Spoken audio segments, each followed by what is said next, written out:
नेपाली दिदीबहिनी तथा दाजुभाइहरू, प्रजातन्त्र स्थापनाका निम्ति उदारता दर्शाइ बक्सिने हाम्रो जिजु बुवाजु राष्ट्रपिता श्री 5 त्रिभुवनको सम्झना गर्दै यो अवसरमा मौसुफप्रति हामी श्रद्धा सुमन अर्पण गर्दछौँ।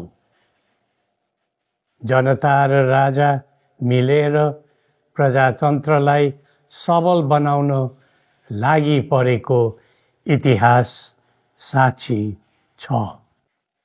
देशका निम्ति र राष्ट्रका खातिर हाम्रो समर्पण निष्ठा सदैव हुनेछ। राष्ट्र रक्षाको निम्ति सबैको अनुशासन र इमानदार प्रयत्न हुनुपर्दछ।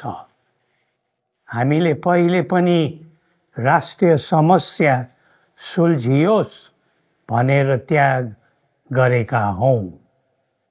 अब नेपालको उन्नतिको लागि हामीबाट अरू के त्याग गर्नुपर्ने हो, हामी तयार छौं। अब समय आयो।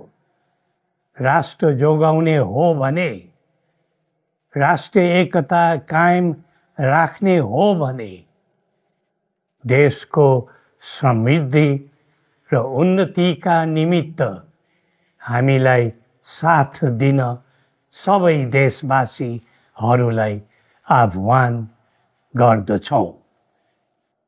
श्री पशुपतिनाथले हामी सबैको कल्याण गरून्। जय नेपाल।